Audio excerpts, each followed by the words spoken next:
The law is not evil. It is not always feasible to consult the whole people, either directly or indirectly, in the formation of the law. But it cannot be denied that, when this is possible, the authority of the law is much augmented. This popular origin, which impairs the excellence and the wisdom of legislation, contributes much to increase its power.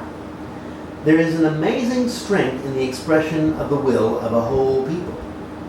And when it declares itself, even the imagination of those who wish to contest it is overawed.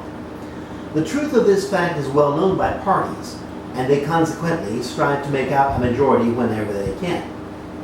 If they have not the greater number of voters on their side, they assert that the true majority abstained from voting, and if they are foiled even there, they have recourse to those who had no right to vote. In the United States, excepting slaves, servants, and paupers supported by the townships, there is no class of persons who do not exercise the elective franchise and who do not indirectly contribute to make the laws.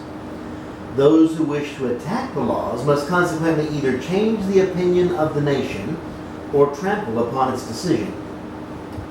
A second reason, which is still more direct and weighty, may be adduced.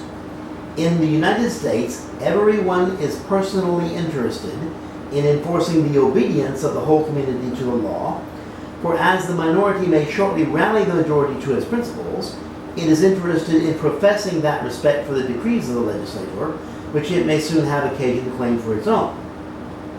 However irksome an enactment may be, the citizen of the United States complies with it, not only because it is the work of the majority, but because it is his own, and he regards it as a contract to which he is himself a party.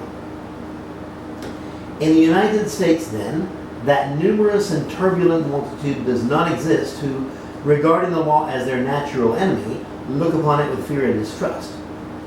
It is impossible, on the contrary, to perceive that all classes display the utmost reliance upon the legislation of their country and are attached to it by a kind of parental affection.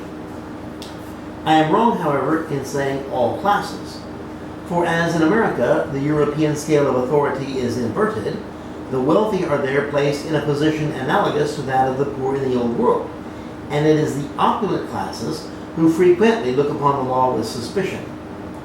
I have already observed that the advantage of democracy is not, as has been sometimes asserted, that it protects the interests of all, but simply that it protects those of the majority. In the United States, where the poor rule, the rich have always something to fear from the abuse of their power. This natural anxiety of the rich may produce a secret dissatisfaction, but society is not disturbed by it, for the same reason which withholds the confidence of the rich from the legislative authority makes them obey its mandates. Their wealth, which prevents them from making the law, prevents them from withstanding it. Among civilized nations, only those who have nothing to lose ever revolt. And if the laws of a democracy are not always worthy of respect, they are always respected. For those who usually infringe the laws cannot fail to obey those which they have themselves made, and by which they are most benefited, whilst the citizens who may be interested in the infraction of them are induced by their character and station to submit to the decisions of the legislature, whatever they may be. Besides, the people in America obey the law not only because it is their work, but because it may be changed if it be harmful.